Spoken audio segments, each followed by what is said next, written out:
यो YouTube, स्वागत है आपका मेरे चैनल में। मैं मयंक सिंह आज आपसे बात करना चाहता हूँ एक इम्पॉर्टेंट टॉपिक के ऊपर।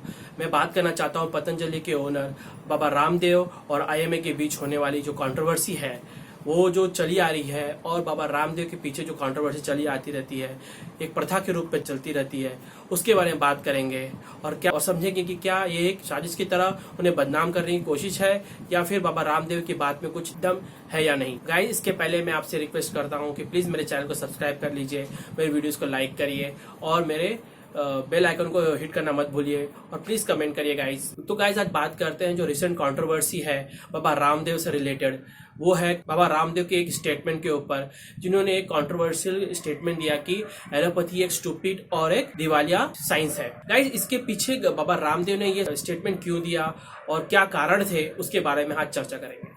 इसके पहले हमें जानना होगा बाबा रामदेव का एक इतिहास जो क्लियर करेगा जो मैं बात करना चाहता हूं आपसे, ताकि आपको समझ में आ पाएगा कि क्यों बाबा रामदेव को टारगेट किया जा रहा है। गाइस, जब हम लोग बात करते हैं आयुर्वेद के बारे में, भारत में एमएनसीज जो कंपनियां काम करती हैं, भारत में जो विदेशी कंपनियां फार्मा कंपनीज काम करती हैं, इनमें एमएनसीज का पूरा बोलबाला रहा है और हमेशा उनका ही मार्केट शेयर 100% रहा है।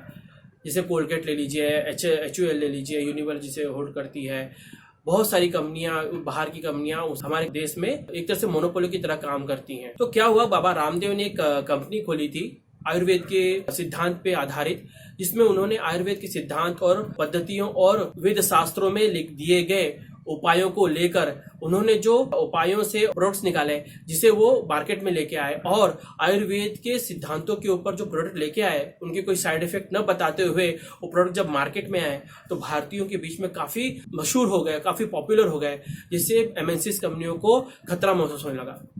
तभी से बाबा रामदेव का विरोध शुरू हो गया। बाबा रामदेव जो योगा सिखाते थे, अचानक कैसे एक मल्टी मिलियनर हो गए, कैसे एक इतनी बड़ी कंपनी के मालिक हो गए, कैसे जड़ी बूटी उगाने लगे और कितने सारे किसान उनसे जुड़ के अपनी जीविका चलाने लगे।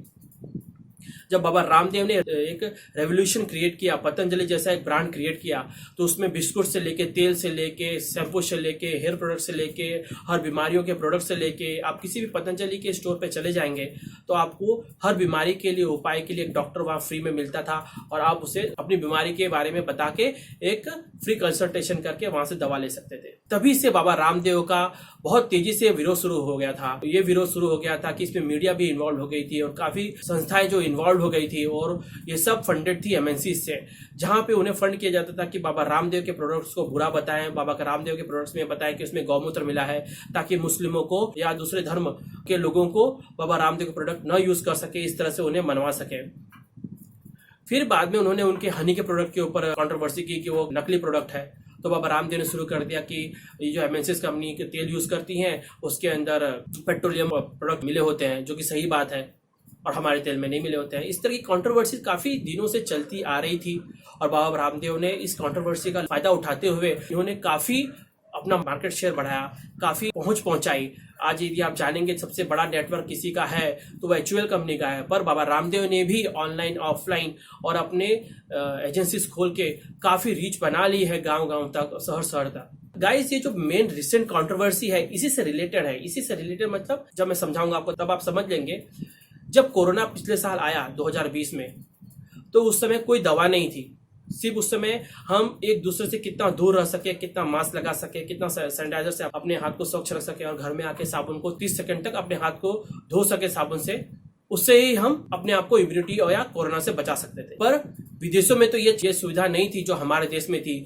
आयुर्वेद की शिक्षा जो विदेशों में नहीं थी, वहां पे अमेरिका में आपने देखा होगा कितने लाखों लोग एक साथ बीमार पड़ रहे थे, कितने लोग मर रहे थे। लेकिन भारत में पिछले साल फर्स्ट वेव में कोई भी ज्यादा इन्फेक्ट नहीं हुआ था, और कोरोना से जिनका देहांत हुआ था वो रेट भी काफी कम था। उसका एक रीजन था, क्योंकि हम सब लोग ये जानते थे कि हमें काढ़ा पीना है। हम सब लोग अदरक, इलायची, लवंग और गिलोय, जो हमारी इम्यूनिटी को काफी इंप्रूव करता है, तुलसी के पत्ते पानी में डाल के खौला के हम उसे पीते थे। और भी आयुर्वेदिक पद्धति जिसमें कि तेल को मुंह में लेके मुंह को साफ करना, यहाँ तक कि हल्दी का प्रयोग, नीम का प्रयोग, ये काफी चीजें थी जो आयुर्वेदिक शिक्षा हमें बचपन से हमारी दादी, नानी या हमारे आयुर्वेदिक गुरु, पंडित ये सब बताते रहते थे। गाइस, जब इसी पद्धतियों के ऊपर जब पतंजलि ने एक दवा निकाली कोरोनिल किट, और उसे एक मार्केट किया कि ये कोरोना की दवा है और इसे माइल्ड से मॉडरेट जो पेशेंट्स है कोरोना के, उन्हें ट्रीट किया जा सकता है, तो इस पे कंट्रोवर्सी खड़ी हो गई और सारी एलोपैथी कंपनियों के कान खड़े हो गए। यदि कोई भारत की एक कंपनी कोरोना की दवा निकाल देती है तो इनके अरबों रुपयों का जो बिजनेस, जो मैं एक वीडियो बनाने वाला हूं कि किस तरह से ये मैन मेड कोरोना जो है कि मैन मेड चाइना में क्रिएटेड वायरस है। ये वायरस किसी लिंक से नहीं आता है, इसे मैन मेड बनाया गया है, तभी ये इतना रेजिस्टेंट है, इतना हीट रेजिस्टेंट है, इतना ये सरफेस पे कई दिनों तक स्टिक होकर जिंदा रह सकता है। ये इवन दो एयरबॉर्न भी है, इवन दो ड्रॉपलेट में भी है, इवन दो आप फ्लश करते हैं वहां से भी फैल सकता है। ये 10 मीटर तक यदि कोई इस समय छींक दे, खांस दे, वहां तक फैल सकता है। इस तरह की रेजिस्टेंट और इतनी मजबूत बीमारी बनाई है जो हमारे जो वृद्ध हैं, जो कमजोर हैं, उनके उन अंग प्रत्यंगों पर हमला करता है, जिन्हें वो कमजोर कर देता है। एक इम्यूनिटी की ऐसी कमजोरी पैदा करता है जिससे कि वो वृद्ध या कमजोर व्यक्ति बचने में असमर्थ रहता है। तो जब बाबा रामदेव ने जब पिछले साल कोरोनिल किट नाम की जब दवा बनाई, तब आयुष मंत्रालय ने बाबा रामदेव का साथ न देते हुए, जैसे कि बाहर के देश अपने ही साइंस, अपने ही संस्कृति और अपने ही बिजनेसेस को बहुत सपोर्ट करते हैं, बट हमारे देश के आयुष मंत्रालय ने बाबा रामदेव को सपोर्ट नहीं किया और उससे अपना हाथ छुड़ाते हुए आईसीएमआर पर डाल दिया कि जो भी इससे रिलेटेड क्वेश्चंस होगा वो आईसीएमआर जवाब देगी। पर बाबा रामदेव इसे एक कोरोना की दवा के रूप में नहीं बेच सकते, इसे सिर्फ एक आयुर्वेदिक ट्रीटमेंट के रूप में बेच सकते हैं, पर दवा के रूप में नहीं बेच सकते। इसके बाद सारी एलोपैथी कंपनियां, मीडिया, यहाँ तक कि बीबीसी ने भी बाबा रामदेव का काफी मजाक उड़ाया, कोरोनिल का काफी मजाक उड़ाया, जो कि एक तरह से भारत की संस्कृति, भारत के सांस्कृतिक देन आयुर्वेद का मजाक उड़ाया। जो भारत के प्रधानमंत्री मोदी खुद एक आयुर्वेद को यूज करते हैं, योगा का यूज करते हैं, भारत को विश्व गुरु बनाने में सहायक एक टूल के रूप में, उसे भारत सरकार ने ही बदनाम होने दिया। इसके बाद जब कहा गया कि इसमें कोई भी रिसर्च नहीं है, इसमें कोई भी स्टडी नहीं की गई है, तब बाबा रामदेव ने एक्सटेंसिवली अपने ही आयुर्वेदिक अस्पतालों में माइल्ड या मॉडरेट कोरोना के पेशेंट्स के ऊपर ट्रीटमेंट किया। गाइस, जब उन्होंने अभी कुछ ही दिनों पहले ये जो पेपर थे जब इसे प्रकाशित कर रहे थे, तो हमारे हेल्थ मंत्री डॉक्टर हर्षवर्धन के उपस्थिति में जब ये पेपर जब वो प्रेजेंट कर रहे थे, अपनी अचीवमेंट बता रहे थे, तो वो बता रहे थे कि किस तरह से 3 दिन के अंदर ही 69% पेशेंट्स ठीक हो गए और 100% पेशेंट्स कोरोनिल के और गोल्ड स्वासारी को लेते हुए वो 100% ठीक हो गए 7 दिन के अंदर। उसी में ही उन्होंने किसी व्हाट्सएप मैसेज को कोट करते हुए कहा कि एलोपैथी एक स्टूपिड और दिवालिया साइंस है। क्यों उन्होंने ये कमेंट किया? भले ही उन्होंने व्हाट्सएप का देके कमेंट किया हो, बट क्यों कमेंट किया? हम सब ये जानते हैं कि कोरोना के जो भी सीरियस पेशेंट्स हैं, आज यदि अस्पताल में भर्ती होते हैं तो वो काफी सीवियरली ऑक्सीजन उनका गिर गया होता है, और जो उन्हें दवाई दी जाती हैं, स्टेरॉइड हो गया, रेमडेसिविर हो गया, एंटी फ्लू हो गई, फेबिफ्लू हो गई, या फिर जो एंटीबायोटिक्स दी जाते हैं, जो कफ के लिए दी जाती है, ये सब क्या करती हैं? पेशेंट्स को कोरोना से ठीक करने के बजाय उन्हें 10 तरह की नई बीमारी दे देती हैं। ये सब दवाएं उनकी इम्यूनिटी एकदम कमजोर कर देती हैं, यहाँ तक कि ये प्रूफ हो चुकी है। इवन तो एलोपैथी के खुद डॉक्टर कह चुके हैं कि ये स्टेरॉइड लेने से, स्टेरॉइड के ज्यादा यूज करने से पेशेंट्स की इम्यूनिटी इतनी गिर जाती है कि उन्हें 10 से 12 दिन के बाद black fungus, yellow fungus, white fungus की नाम की खतरनाक बीमारियां हो जाती हैं। जो काफी रेयर समझी जाती थी, वो खतरनाक बीमारियां पेशेंट्स को हो जाती हैं, जिससे कि उनके फेस का यदि ट्रीटमेंट हो गया तो फेस का डिसफिगर्ड हो जाता है, या फिर उनकी डेथ हो जाती है। या तो कोई पेशेंट आंख अपनी गवा देता है, या तो नाक या फिर जबड़ा गवा देता है। क्यों? क्योंकि वो दवाएं उस कोरोना पेशेंट्स का जो सीरियसली बीमार हुआ था, वो ठीक होने के बाद भी यदि वो ठीक हो भी जाए तो उसकी इम्यूनिटी नहीं बढ़ पाती है, और उसका ब्लड शुगर लेवल इतना हाई हो जाता है कि वो कोई भी साधारण सी फंगस जो हवा में समय रूप से पाई जाती है, जो हमारी इम्यूनिटी केपेबल होती है उससे लड़ने के लिए, वो उससे बीमार होकर इतनी खतरनाक बीमारी से मर जाता है, या तो अपने फेस का कोई पार्ट गवा देता है। इसी बात को लेकर बाबा रामदेव ने कमेंट किया था कि एलोपैथी एक स्टूपिड और दिवालिया साइंस है। इसके बाद जो आईएमए है, जो गवर्नमेंट बॉडी नहीं है, डॉक्टरों का संगठन है, वो जो कि एक अपने आप को इंडियन मेडिकल एसोसिएशन का रिप्रेजेंटेटिव बताता है, उसने उसके खिलाफ, बाबा रामदेव के खिलाफ बड़ा ही प्रचंड और बड़ा ही तीखा विरोध शुरू कर दिया। दिल्ली में उन्होंने विरोध प्रदर्शन करने शुरू कर दिए। यहाँ तक कि उत्तराखंड के आईएमए के चीफ ने बाबा रामदेव के ऊपर 1000 करोड़ रुपए का केस डाल दिया। उन्होंने कहा कि को प्रूफ करना होगा कि किस अस्पताल ने कोरोनिल को यूज करके ठीक किया है। यदि नहीं प्रूफ करेंगे तो उन्हें 15 दिन के अंदर उन्हें माफी मांगे या तो 1000 करोड़ रुपए का डिफेमेशन का केस का सामना उन्हें करना पड़ेगा। गाइस, ये सब क्या है? बाबा रामदेव कुछ कर देते हैं तो इस पर इतनी बड़ी कंट्रोवर्सी क्यों खड़ी हो जाती है? यदि बाबा रामदेव सक्सेसफुल हो जाते हैं और अपनी स्टडी प्रूफ कर देते हैं कि 7 दिन के अंदर 100% लोग ठीक हो जा रहे हैं, कोरोनिल की दवा 400 रुपए की कोरोनिल की दवा आती है और 400 रुपए का सॉसरी गोल्ड आता है, तो बताइए 800 रुपए में जब जो ठीक हो जाता है तो क्यों कोई एक एंटीबॉडी कॉकटेल लेने के लिए जो दवा 50,000 रुपए की आती है रोज की, और उसके बाद भी क्लियर नहीं है कि वो ठीक हो सकते हैं। इवन तो डीआरडीओ ने जो 2DG करके जो दवा निकाली थी ना, वो पतंजलि के कोरोनिल के टेक्निक के ऊपर बेस्ड ही थी, जिसे सीवियरली कोरोना पेशेंट्स को दिया जाता था, जिन्हें ऑक्सीजन की रिक्वायरमेंट काफी होती थी। ये दवा देने पर, पानी में घोल के देने पर उनकी ऑक्सीजन की रिक्वायरमेंट में काफी कमी आती। तो गाइस, जब ये लोग देख रहे हैं कि चीज प्रूफ हो रही है, तब खिसियानी बिल्ली खंबा नोची इस तरह का काम किया जा रहा है। बाबा रामदेव को किसी न किसी तरह से एक केस में घसीटा जाए और आयुर्वेद की इस अचीवमेंट को दबा दिया जाए।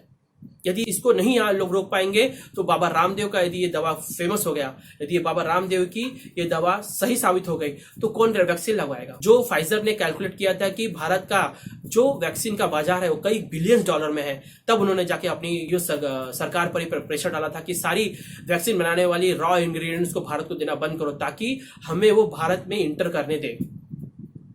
भारत सरकार ने फाइजर को कहा था कि सिर्फ आप अपनी एक छोटी सी स्टडी कीजिए, दवा भारत में बनाइए, जो दवा देना है उसको कुछ डिस्काउंट दीजिए। पर फाइजर किसी भी शर्तों पर राजी नहीं था। वो चाहता था कि भारत में आए, अपनी दवा जो विदेश में बनाई गई थी और जो दूसरे जीन्स के लोगों पर टेस्टेड की गई थी, जो भारतीय जीन्स है उससे रिलेटेड नहीं है, उन लोगों पे टेस्टेड दवा भारतीयों को दी जाए, और कोई स्टडी नहीं करना चाहते। तो आप ये समझ सकते हैं कितना बड़ा बाजार यदि बाबा रामदेव कैप्चर कर लेते हैं तो कितना नुकसान इन विदेशी कंपनियों, एमएनसी कंपनियों को लॉस होता था। तो बाबा रामदेव को यही रोकना उनके लिए काफी महत्वपूर्ण है। सारे हॉस्पिटल, सारे जितने भी एमएनसी कंपनियां, जितने भी फार्मा कंपनियां हैं, उनके सारे इंग्रेडिएंट, रॉ मटेरियल, सारी जो भारतीय कंपनियां भी हैं वही यूज करती हैं, तो उनका भी हित इसमें निहित है। बाबा रामदेव की यदि ये बात सच्ची है और बाबा रामदेव जो स्टडी अपने प्रेजेंट कर रहे हैं, यदि इसमें दम है, तो इसका विरोध तो लोग करेंगे ही करेंगे। तो हमें क्या करना है?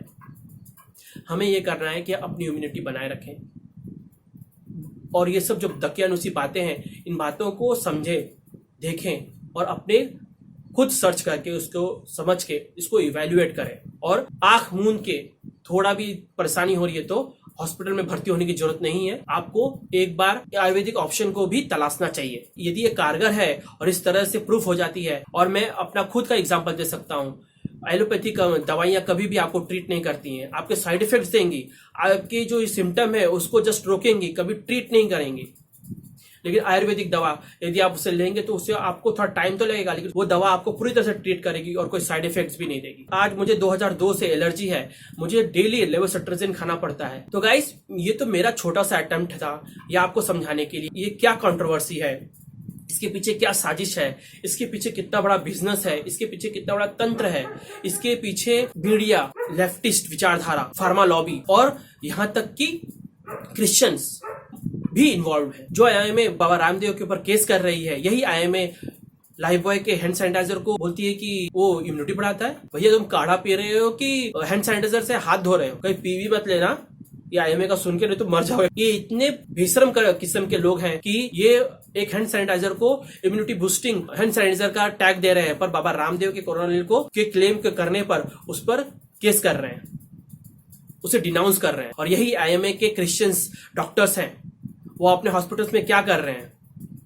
वो ट्रीट करने की जगह पे पेशेंट्स को कह रहे हैं कि आपको क्राइस्ट की शरण में आना पड़ेगा, तब जाके आप ठीक होगे, और वहां पे वो जबरदस्त धर्मांतरण कर रहे हैं। जब लास्ट ईयर कोरोना आया था और काफी मजदूर जब पैदल ही चल पड़े थे, तो यही अपने चर्च के सामने चावल गेहूं की पोटली रखकर कितने लोगों का इन्होंने कन्वर्जन किया है। बहुत बड़े पैमाने पर ये इन्होंने कन्वर्जन किया है गरीब हिंदुओं का, लाचार हिंदुओं का। ये एक परभक्षी की तरह कमजोर लाचार लोगों का शोषण करना जानते हैं, और जो भी बात इनके खिलाफ जाती है उसे वे दबाना चाहते हैं। मध्य प्रदेश की बात है, यही नर्सों का ड्रेस पहन के गांव गांव घर घर शहर शहर जा रही हैं और बोल रही हैं कि हम सर्वे करने आ रहे हैं। पर वहां सर्वे करते समय वो बताती हैं आपको क्राइस्ट के शरण में जाना चाहिए, क्राइस्ट ही आपको बचाएगा और क्राइस्ट के शरण में आप जाएंगे तो आपको कोरोना तंग नहीं करेगा। ये है आईएमए का स्वरूप। क्या यही ये दर्शाना चाहते हैं कि किस तरह से हम एक तरफ तो कन्वर्जन कर रहे हैं, दूसरी तरफ बाबा रामदेव की सराहनीय अटेम्प्ट को टारगेट कर रहे हैं। जिस तरह से कांग्रेस कोरोना में हुए मौत के ऊपर राजनीति कर रही है, ये लोग कोरोना की मौत पे प्रॉफिट कमाने की कोशिश कर रहे हैं। गाइस, ये तो मेरा छोटा सा अटेम्प्ट था आपको समझाने का कि किस तरह से राजनीति हो रही है, किस तरह से ये भेड़ की खाल पहनकर आपके बीच में ही आपको गुमराह कर रहे हैं। गाइस, वीडियो काफी लंबा हो रहा है, मैं वीडियो यहीं पे अंत करना चाहूंगा और आपसे मैं रिक्वेस्ट करूंगा कि प्लीज मेरे चैनल को सब्सक्राइब कर लीजिए, इस वीडियो को जरूर लाइक करिए और प्लीज कमेंट करना मत भूलिए। बेल आइकन को तो दबाना ही दबाना है यार। मैं आपके कमेंट्स का हमेशा इंतजार करते रहता हूं और इसे शेयर जरूर करिए ताकि मुझे गुरु होने में मदद मिल सके। आपका और मेरा साथ यूं ही बना रहे। नमस्कार।